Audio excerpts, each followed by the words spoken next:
Hello, welcome to this channel. My name is Enoch. Today we will continue our series on AWS and we'll be looking at AWS policy types. We'll look at different types of policy that AWS has, and we'll be doing a very interesting exercise today. We will look at how to use permission boundary to prevent privilege escalation, by any delegated individual in your account. And it's going to be very interesting. Let's get right to it. So the first type of policy is identity-based policy, and is a kind of policy that is attached directly to IAM identity, such as users, groups, or roles, and define the permission for the identity to interact with AWS, resources and services. And they have two types. One is managed policy, and the other one is inline policy. Managed policy are standalone policy that can be attached to multiple users or groups or roles. You can use it multiple times. You can use it for a lot of people. And there are two types of managed policies. And the first one is AWS managed policy, which are created and managed by AWS and designed for common use cases. AWS has a large pool of policies that you can use directly from. And we also have customer managed policies, which are created and managed by you, and they allow for more specific and customized permission. And inline policy is a kind of policy that you can give to a user group or role, and when you delete that particular user group or role, that policy is gone. It's not a policy that you can reuse like the managed policies. It's a one-time thing, one-off thing, and that's it. And we also have resource-based policies, which are policies that are attached directly to AWS resources, and they define permission for any principal accessing that resources. And they include S3 bucket policy, IAM trust policy. We saw in my last video how to use IAM trust policy. Another example is SNS topic policy, SQS queue policy, Lambda function policy, VPC endpoint policy, and resource-based policy are largely unrestricted by permission boundary or by section policy or by service control policy. Let's move on and let's look at this example of resource-based policy. You have version, which is usually 2012 1017. We have statements. You can have multiple statements, and you have effect can be allow or deny, which you also have principal, which specify who can have access to the resources. And it can be an AWS account, an IAM user, role, or service. And you have action, which specify which action are allowed. You have resources, which define the resources to which the policy applies to. And you can have condition, which add condition that must be met for the policy to take effect. And we also have service control policies. We call it organization service organization SCP, and they are used within AWS organization to restrict permission to an OU, to an organization unit, or in that particular organization. It defines maximum permission for account and can be used to enforce organization-wide security policies. It does not give permission, but it restricts it. Is another layer of control to giving permission to anybody in that organization. Use it to limit the maximum level of permission that any entity can have. You could have given an overly permission to any OU or to any individual. With SCP, you can restrict that policy to specifically what you want. And we also have access control lists, which are used to control access to specific resources, such as S3 bucket object. They grant permission to specific AWS account and are less flexible compared to resource-based policies. We have section policy, another layer of control, just like the SCP.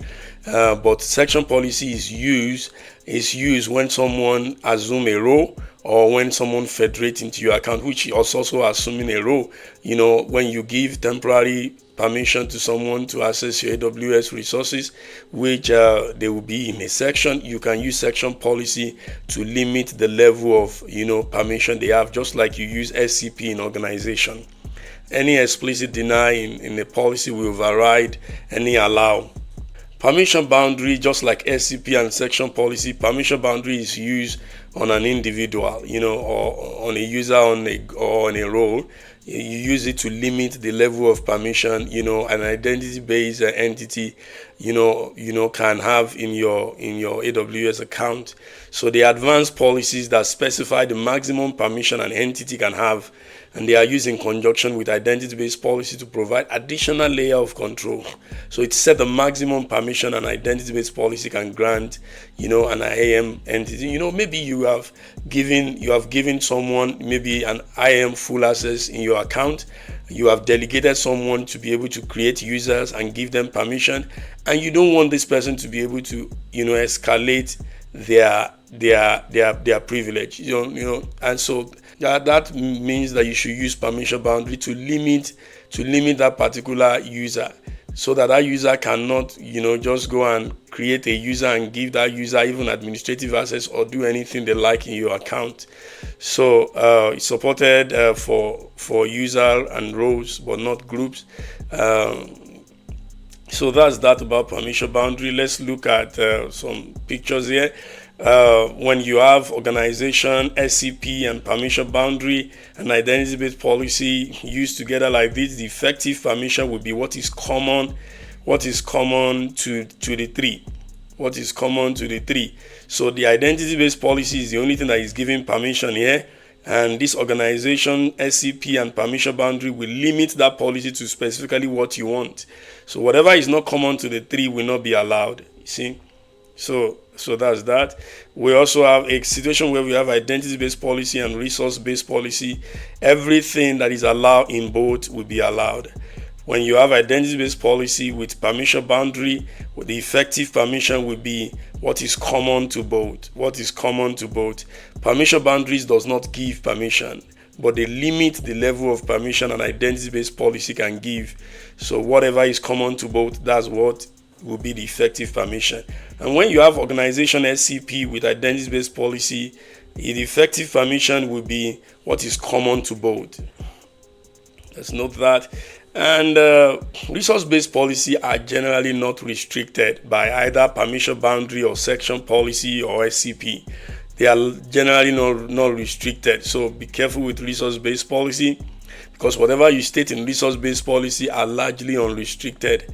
They are not restricted. So you can see what is effective permission, and this everything stated in resource-based policy is allowed. And let's move on. And when you have section policy, permission boundary, and identity-based policy, what the effective permission is, what is common to the three. Now, one thing I want to mention is when you have a resource-based policy combined with a section policy, what happens? I told you earlier, resource-based policy are largely unrestricted by either section policy or permission boundary or SCP. So be careful with resource-based policy. Well, let's look at the documentation to clarify this. You can go to Google and you can check. You can run AWS permission boundary, and you can let's check this third one. Let's check this one, permission boundary, and you can just read through this page to see how permission boundary is used. Just read through it, and let's scroll down. Evaluating effective permission with boundaries. You can see for identity-based policy and permission boundary, what is effective is what is common to both, and you can see resource-based policy are largely unrestricted. You can see when you use it, even with permission boundary, you can see now when you are using a resource-based policy, with a section policy. Is it restricted? Is not restricted. You see, permission granted directly to a section are not limited by an explicit deny in an identity-based policy, a permission boundary, or section policy. So a resource-based policy, when is largely unrestricted. Whether you federate into an AWS account, or whether you are assuming a role, resource-based policy are largely unrestricted. Though it restricts the ARN of the IAM user, but it does not restrict the ARN of the federated user. So it's unrestricted.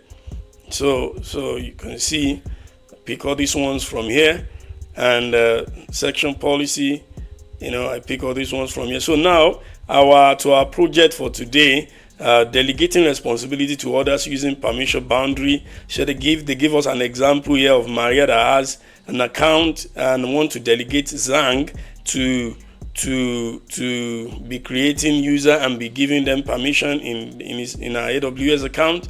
And this particular policy is created for every user that is in the system, and they have to create. So Maria wants to allow Zhang to create all the users in the account, but only with permission boundary. So she created the following customer managed policy named delegated user boundary, and this policy defines the maximum permission that Zhang can have. And you can see this. You can see this is the permission boundary that has been created, and we are going to use this, and I'm going to explain what everything is doing, what each one is doing.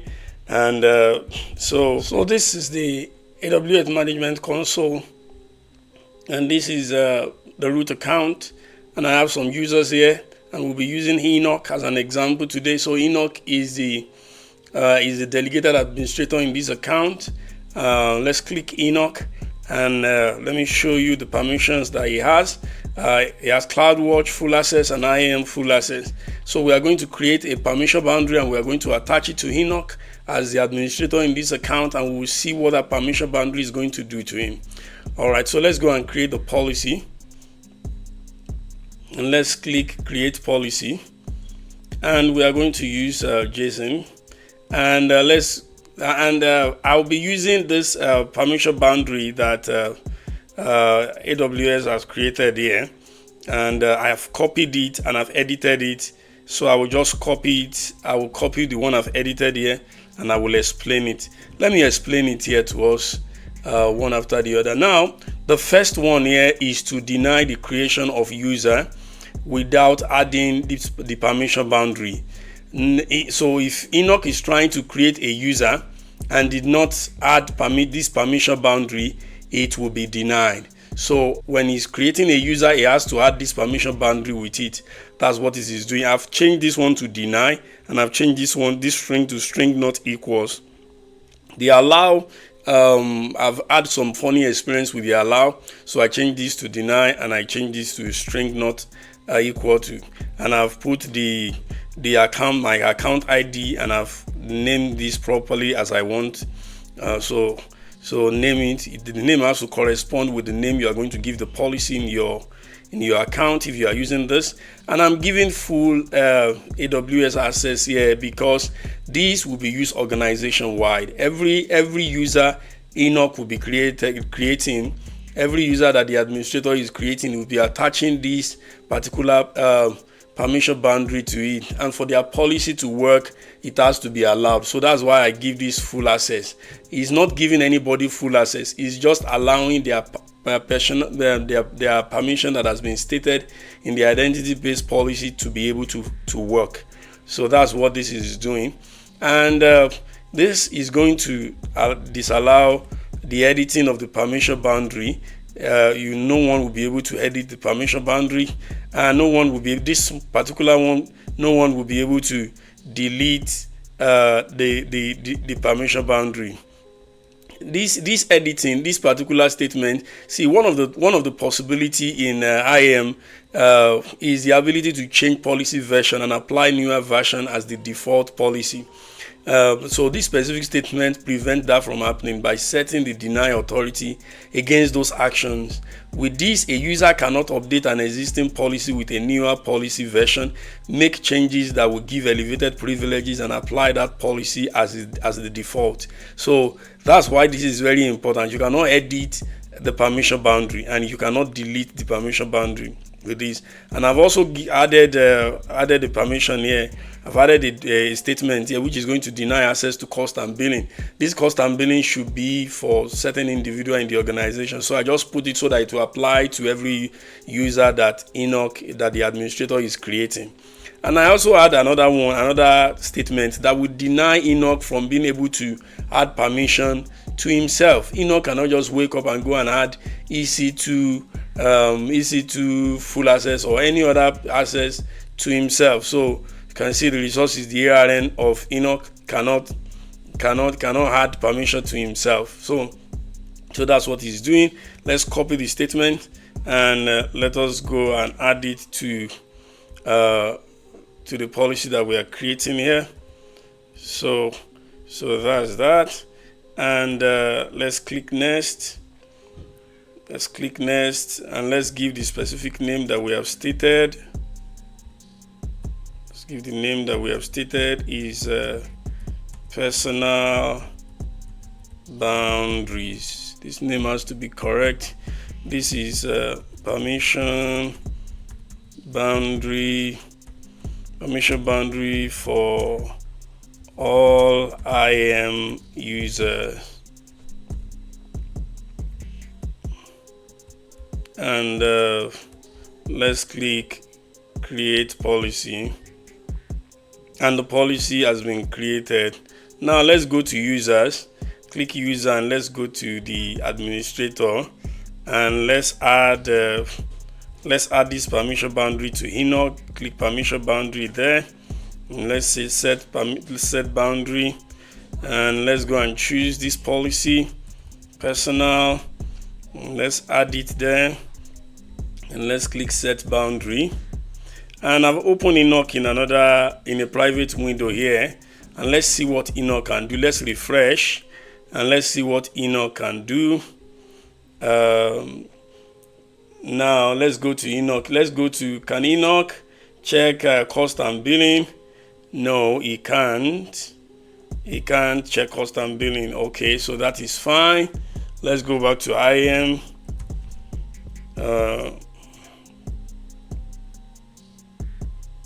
And let's go to users, and let's see if Enoch can add permission to himself. Can Enoch add permission to himself? Add permission. Let's see if you can add permission to himself.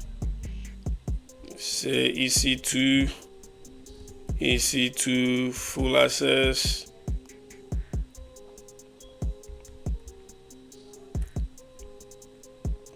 Next, let's add it, and you see that's denied. All right, so those two things are there. Can he not go ahead and remove the permission boundary from himself? Say, why will anybody try to limit me like this? Let me remove this boundary. Can you remove it? See, permission denied. Can you see permission denied? Oh, Enoch, okay, I will go and edit the policy. Let's see whether Enoch can edit this permission boundary. Can Enoch edit the permission boundary? Let's try it out and see. Let's click edit. And let's remove the first one. Let's remove the first statement there, and let's see whether that can be done by Enoch. And let's go and click next down there. Can he edit this policy and set the new one as the default? And let's say save changes. You can see, so he cannot do that. He cannot edit the policy and set the new one as the default version. So that's that. So our boundary is working as expected. So that's that for today. Go and try it out, and you will see that it will work, and you can use this organization wide. I will also recommend that you ensure that you use AWS config to make it mandatory for everyone to change their password at their first sign-in, so that the administrator cannot go ahead and log in with an IAM user's credential and go and use it to do whatever he or she wants in the system. There are some little additional things that can be done to make sure that the administrator is really restricted and cannot elevate their, escalate their privilege beyond what we have given them. So that's that for today. Thank you for watching, and I will see you in the next video.